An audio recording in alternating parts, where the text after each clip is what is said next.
أهلا. البودكاست اسمه ندوب. البودكاست مهتم بالأفكار اللي بتكون ملفتة في كتب الفلسفة وعلم النفس. غالبا الكتب بتبقى بالإنجليزي واحنا بنوصلها بالعربي، أو ممكن كتب عربي ما تكونش في الضوء قوي.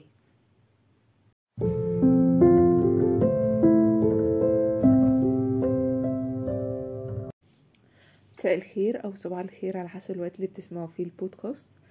النهاردة هتكلم عن حاجة اسمها التخيل السلبي أو ما الأسوأ الذي يمكن أن يحصل.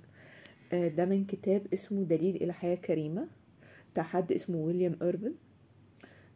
النص ده مش أنا اللي اكتشفته، عشان أكون أمينة يعني. أنا بحضر دايرة بتتعمل كل أسبوع بشكل دوري.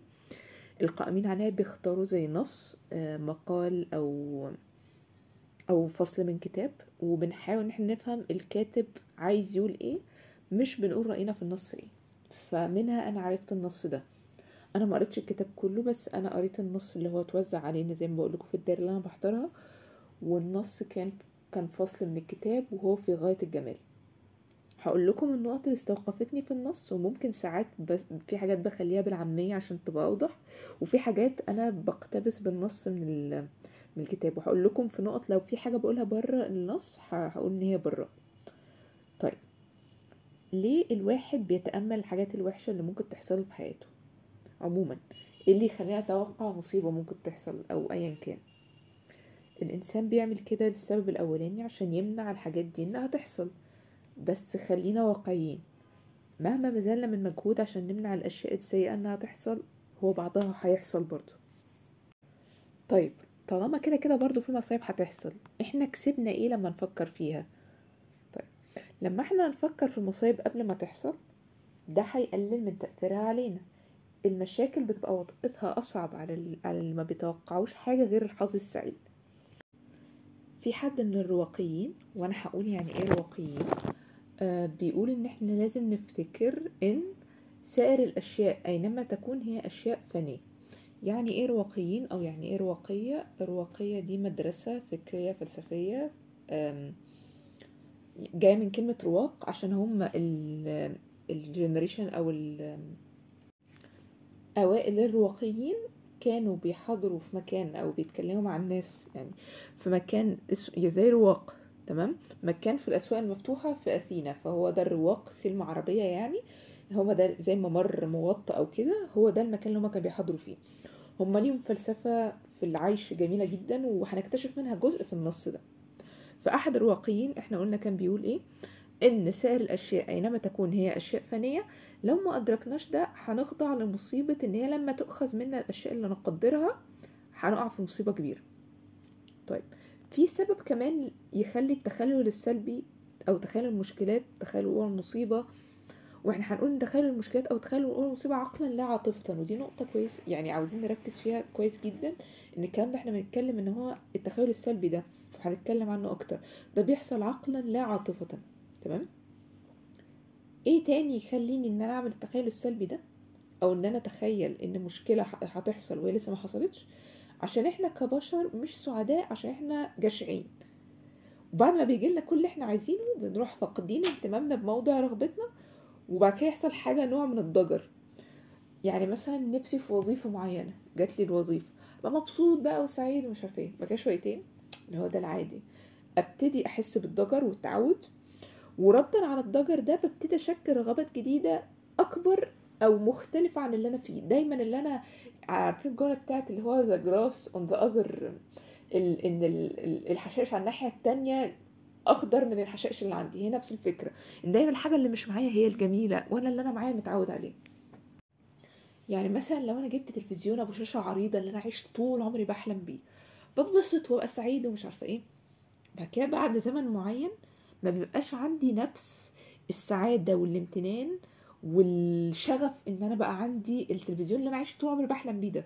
هبتدي احلم بتلفزيون اعرض. فانا بتأقلم على المتعة، كلنا بنتأقلم على المتعة، كلنا تقريبا. ده في السلع الاستهلاكية، في الوظيفة، في العلاقات مع البني ادمين. التأقلم بيؤدي للرضا المضجر. بنحس بالضجر، بنحس مش رضا جميل، مش رضا ان احنا سعداء بالحاجة، لا، هو ضجر. اللي هو حاجه انا حلمت بيها طول عمري، بعد كده خلاص اتعودت عليها، اللي هو ده العادي يعني. ببتدي ما اشوفش غير عيوبها. فبينتهي الحال بيهم ان هم غير راضيين زي ما كانوا قبل تحقيق الرغبة الاولانية اللي كانوا هيموتوا عليها اصلا. فاحد مفاتيح السعادة ان احنا ندرك مسبقا عملية التأقلم، وان احنا لازم ناخد بقى خطوات عشان نمنع نفسنا ان احنا نستخف بالحاجات اللي بذلنا مجهود كبير جدا عشان نحصل عليها. محتاجين طريقة او تقنية تخلق في نفسنا رغبة في الحاجات اللي احنا بنملكها اصلا، وده اسهل السبل بالنسبة عشان نحصل على السعادة، ان احنا ببساطة نرغب في الحاجة اللي احنا بنملكها. طيب ازاي بقى؟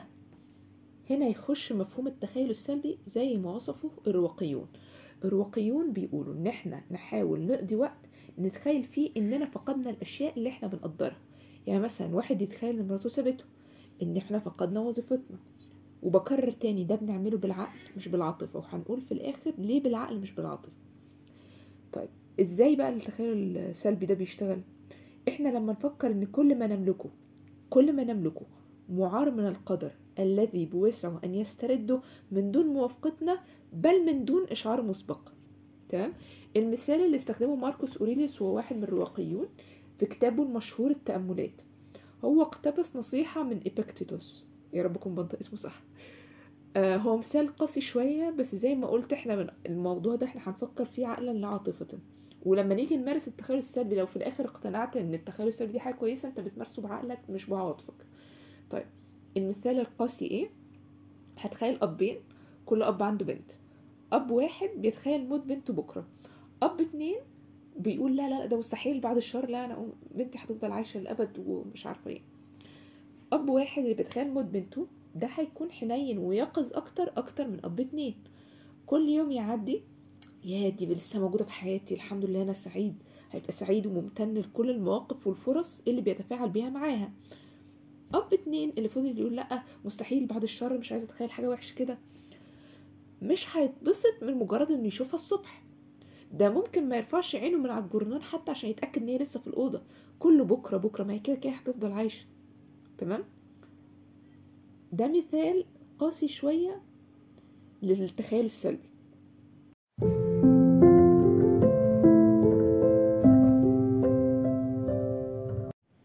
نفس الفكره ان انت لما تقول سلام لصاحبك، ده ممكن يكون سلامكم الاخير. ان انت تستدعي الفكره دي، ده هيساعدك ان انت ما تستخفش بصداقاتك، وان انت تبقى عارف قيمتها، وان انت تبقى عارف ان في سلام ممكن يكون سلامك الاخير. سينيكا، وده احد الرواقيين، كان بيقول ان احنا لازم نعيش كل يوم كأنه يومنا الاخير، كل لحظة كأنها لحظتنا الاخيرة. في ناس اول ما نقول كده هيخطر في دماغهم ان هو ننخرط في اللذة، اللي هو ايه، وحتى مكتوب في النص كده مش انا مزوداها، اللي هو ايه، يلا ما نجرب مخدرات، ما انا كده كده خلاص هموت بكره، مش هلحق ادمن. لا، الفكرة مش في كده. والفكرة بتاعت الاستمتاع بلا حد بلا تفكير، مش دي الفكرة اللي خطرت في بال الرواقيين وهما بيتكلموا عن فكرة التخيل السلبي، او تخيل ان كل لحظة ممكن تكون اخر لحظة. هو بالنسبة لهم الفكرة دي امتداد لفكرة التخيل السلبي، بدل ما يتحول لمتعيين. ده بيخلينا نحس بقد ايه مذهل اننا احياء، فمش هنبدد ايامنا. هو ده كان مقصد او اللي يقصده الرواقيون وهم بيقولوا ان احنا نخلي كل يوم لحظتنا الاخيره، كل يوم هو يومنا الاخير، كل لحظه هي لحظتنا الاخيره. الرواقيين مش قصدهم باننا نعيش كل يوم كانه اخر يوم ان احنا نغير انشطتنا، لا، هو يقصدوا حالتنا العقليه واحنا بنعمل الانشطه دي. نخطط لبكره، بس واحنا بنخطط له نقدر يوم. انا كنت قريت في كتاب اسمه Existential Psychotherapy. الكتاب ده انا اتكلمت عليه في حلقات قبل كده. كان جايب حالة، والعنوان كان كاتبه كان Count Your Blessing، اللي هو عد النعم اللي انت فيها. كان بيتكلم عن حالة كان عندها حالة مرضية ما، استشرت في جسمها فخلتها ان هي مش قادرة تبلع لدرجة ان هي الاول كانت لازم تاكل اكل بيوري او اكل مسلوق بقى لدرجة ان بعد كده اتحولت ان هي ما تقدرش غير تشرب بس سوائل. فهي كانت مرة في مطعم، وكانت عمالة بتاكل الاكل المخصص ليها اللي هو لازم يكون سوائل بس او ايا كان. هي كان في مرحلة ما من التدهور اللي حصل لها في عملية البلع. فهي كانت شايفه الناس عاملين ياكلوا اللي هم عايزينه ومستمتعين. فهي فكرت لوهله، هو الناس دول عمرهم ما فكروا هم قد ايه في, في نعمه كبيره ان هم قادرين ان هم ياكلوا ويشربوا، وما يفكروش حتى اذا كان الاكل ده هيبقى ماشي مع حالتهم الصحيه ولا لا. وهي من ساعتها ابتدت تستمتع بكل المتعه اللي عندها في الحياه، غير النعمه اللي مسلوبه منها ان هي تقدر تبلع بشكل طبيعي. ده ساعدها ان هي تشوف حياتها بشكل احسن. ده كان مثال حقيقي من كتاب Existential Psychotherapy على الفكرة دي، اللي هي فكرة Count Your Blessings، أو عد النعم اللي انت فيها.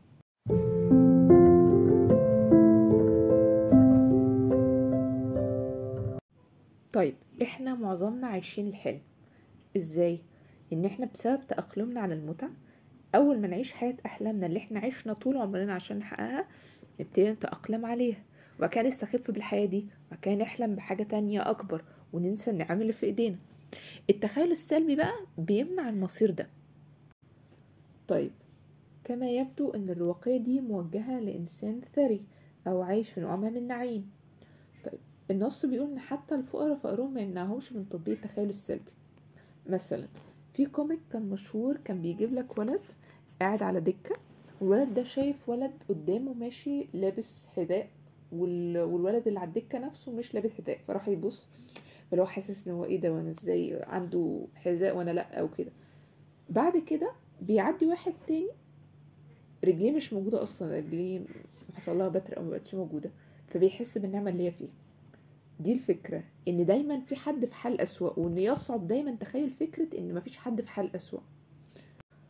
التخيل السلبي مش هيخلي اللي ما بيملكوش، مش هيخلي حياتهم مبهجة زي اللي بيملكوا، بس هو هيخليهم أقل بؤسا. هي نفس فكرة الكوباية النص مليانة والكوباية النص الفاضية. انت ممكن تبص على الكوباية تقول دي نص فاضية، وممكن تقول دي نص مليان. طيب لو الكوباية مش ما فيهاش حاجة خالص، هتقول كوباية أحسن من لا كوباية. لو كوباية شفافة انت ممكن تقول ياه دي رخيصة مثلا، يا دي بتعيش عمر طويل نسبيا، يا دي ما بتغيرش طعم اللي بنشربه، يا دي شفافة وبتورينا اللي جواها. ممكن تحس ان ده يبان سخيف، بس بالنسبة للشخص ما فقدش قدرته على الفرح، العالم مذهل جدا. التأقلم على المتعة بيضفي استمتاعنا بالحياة.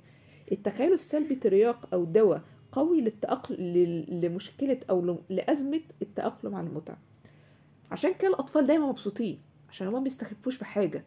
دايما العالم بالنسبة لهم بيفاجئهم، بيبهرهم بحاجة جديدة. هو مش بينزلوا متفرمطين، او مش بينزلوا بروجرامد، اصلا مش متفرمطين، اقصد بروجرامد يعني، او متبرمجين. هو مش بينزلوا متبرمجين ده كوباية، ده ورق، ده حاجة هتفضل، ده هيقعد، ده هيمشي. لا، هما بالنسبة لهم العالم بيفاجئهم كل يوم بحاجة جديدة.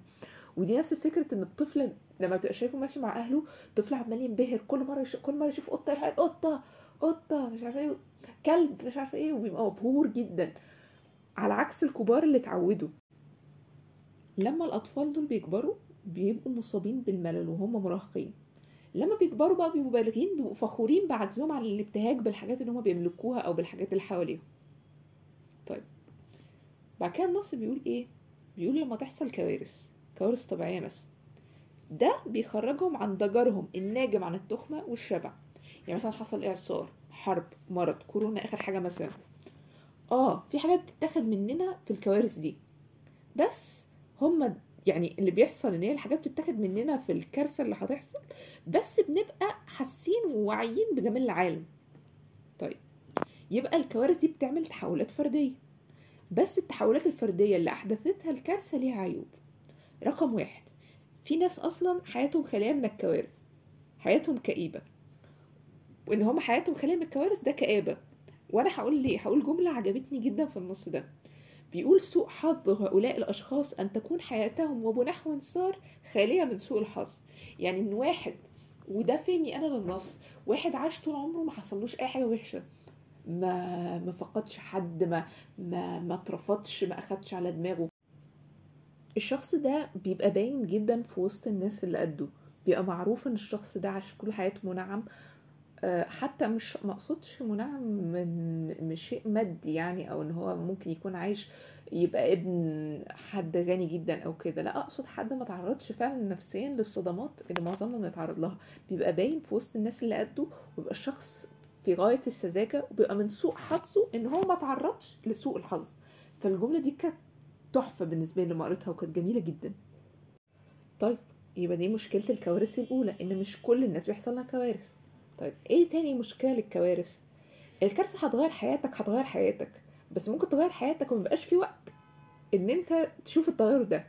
بمعنى بعد الشر، واحد راكب طيارة، والطيارة المحرك بتاعها قرر إن هو يولع، هيحس بقيمة الحياة وهيبتدي يراجع حياته. ويا أنا إزاي ما قدرتش نعمة إن أنا عايش، إزاي ما قدرتش نعمة إن أنا بتكلم، إزاي ما قدرتش نعمة ولادي. بس الموضوع هيبقى متأخر جدا، مش هيلحق إن هو يحس بقيمة الحياة فعليا. تمام. طيب ولا افترض إن حصلت له الكارثة، ولا افترض إن هو عاش بعد الكارثة. حالات الفرح اللي بعد الكارثة تتناقص تدريجيا وما بتدومش. طيب الحل ايه؟ الحل فيه وفقا للنص للتخيل السلبي. التخيل السلبي هيتعمل كتير فتقليص تأثيره هيدوم اكتر من تأثير الكارثة العارضة مهما كانت كبيرة. التخيل السلبي مش هيموتنا، فده كويس، هيسيب لنا فرصة ان احنا نكمل. وتاني بفكر في التخيل السلبي بعقلك مش بعواطفك. طيب مش بس الواقعيين اللي استخدموا فكرة التخيل السلبي، المتدينين كمان. مثلا وهم بيقولوا صلاة شكر قبل الأكل مثلا، هو الكلام في الغالب اللي بيقول صلاة الشكر قبل الأكل أو بيقول الحمد لله أو أيا كان، هو بيبقى حافظ حاجة بيقولها من غير روح، مش بيستحضر نية زي ما بنقول يعني. إنما لو فكروا بشكل واعي هيحس إنه مش بيردد كلامه خلاص. لو فكروا بشكل واعي في إن الأكل ده فعليا ممكن يكون مش موجود، الوجبة العادية هتبقى حاجة بيحتفل بيها، هتبقى حاجة كبيرة. طيب احنا كنا لسه بنتكلم عن فكرة الكاس، وان هي نص مليانة، وان هي قد ايه شفافة وجميلة. في ناس لما تيجي تقول لها الكلام ده هترد تقول لك ايه الفضة ده، ايه الهبل ده، ايه السخافة دي. النص بيقول ان السخيف فعلا، وانا هنا بنقل بالنص، الشيء السخيف حقا او فعلا هو ان تقضي حياتك في حالة من الاستياء المستحث ذاتيا عندما تكون القناعة في متناول يديك، لو انك فقط غيرت نظرتك العقلية. أن تكون قادرا على الاقتناع بالقليل ليس عيبا، إنه نعمة، إن كان ما تبحث عنه هو القناعة. بعد كده في جملة تانية بيقول فيها: ما هو الشيء الذي يمكن أن يستحق التضحية بالقناعة من أجل الحصول إليه. يعني إيه لو هتبيع القناعة هتشتري إيه تاني ممكن يكون أغلى من فكرة إن أنت يكون عندك قناعة باللي عندك. في فكرة تانية بقى هيتكلم عليها، هيقول عليها التخيل الذاتي. هو ما وضحش هل دي نوع من التخيل السلبي ولا لأ، بس أنا بالنسبة لي ده يعتبر نوع من التخيل السلبي وفقا لفهم. ان انت تتخيل الاشياء السيئه اللي بتحصل للاشخاص الاخرين ممكن تحصل لنا. يعني مثلا احنا محظوظين تماما ان احنا عايشين في عصر ممكن ارفع سماعه التليفون اطلب اللي انا عايزاه، ممكن كميه التقدم، ممكن اركب عربيه، ممكن اركب مترو، ممكن اركب آه طياره مثلا. يعني لو حوشت فلوس ان انا اركب تذكره طياره يعني. فكره ان اتخيل هم زمان كانوا عايشين ازاي من غير الحاجات دي. انا مثلا كان عندي صديقه كانت في امتحان بقيس مستوى اللغه، وهم طلبوا ان هي تتكلم، على قد ما اتذكر طلبوا ان هي تتكلم عن مخترع حديث، يعني اختراع حديث او حاجه هي ممتنه لها. فهي اتكلمت عن الحمام. تخيل حال الناس زمان لما ما كانش كل واحد عنده حمام في بيته، عشان يغسل ايده لازم يخرج، عشان يروح الحمام لازم يخرج، عشان ياخد دش لازم يخرج. وجود الحمام ده نعمه. في ناس هيضحكوا على ده بس هي نفس الفكرة.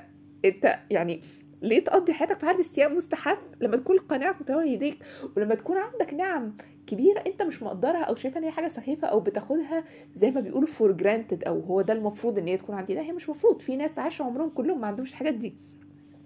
فتخيل حال الناس زمان لما ما كانش عندهم مية في بيتهم. احنا في حال مرضي ونعم كتيرة.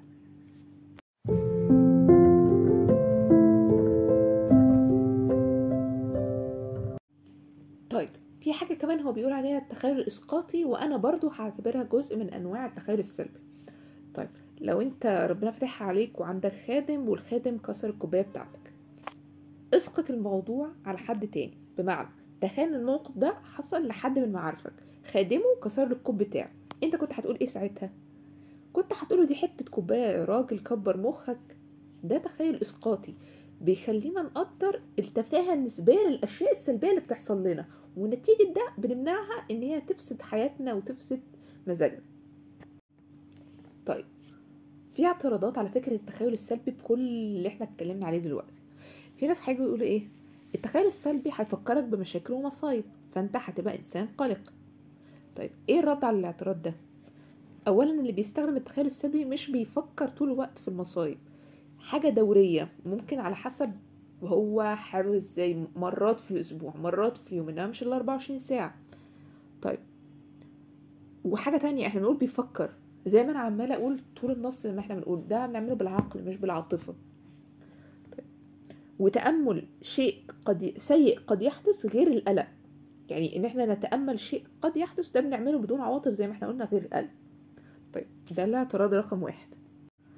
طيب الاعتراض التاني ان الرواقي بيفكر في الغم دايما، ده مش بيخليه يحس بألم أكبر لما المصيبة تحصل، عشان احنا قلنا ان حتما في مصايب هتحصل. طيب ايه الرد على ده؟ هنرجع تاني للمثال القاسي اللي احنا كنا قلناه بتاع الأب 1 والأب 2.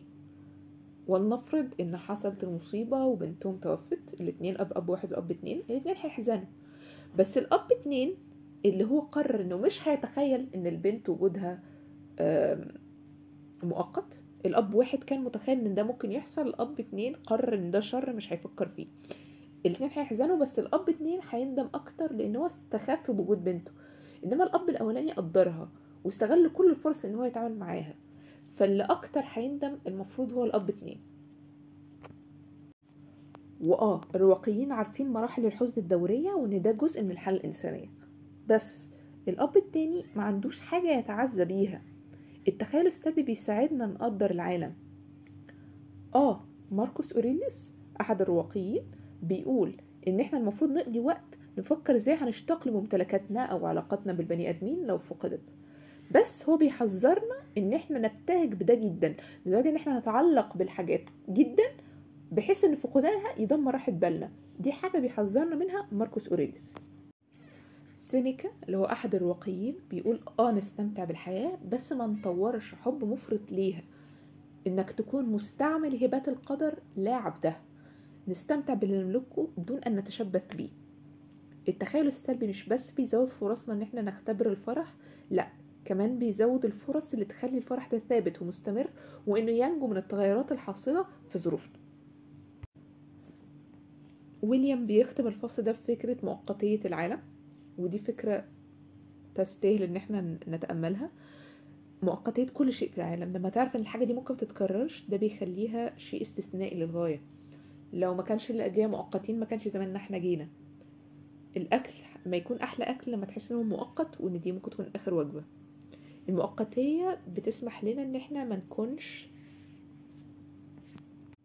نكونش سائرين في نومنا في أثناء حياتنا، يعني ما نكونش سليب ووكينج أو احنا ماشيين مش شايفين الدنيا من حوالينا. ممكن تحس إن ده محبط أو مروع، بس ده اللي بيخلينا أحياء فعلا وبيضفي على حياتنا معنى وبيضفي عليها قيمة. وإن هو مقتنع ويليام إن الطريقة الوحيدة اللي نكون فيها أحياء فعلا إن احنا نضمر دوريا الأفكار دي. كده خلص الفصل بتاع التخيل السلبي. لو تحبوا تقولوا لي رأيكم على سبوتيفاي أو على صفحتي على الفيسبوك اسمها ندوب. يهمني قوي أعرف رأيكم في النص والأفكار اللي حصلت جواكم نتيجة النص ده، لو عايزين تتناقشوا في حاجة، ولو عندكم فكرة لحاجة معينة تحبوا نتكلم فيها يعني قولوا. ولو حسيتها ان هي جميلة وكده وعجبتني يعني هتكلم فيها.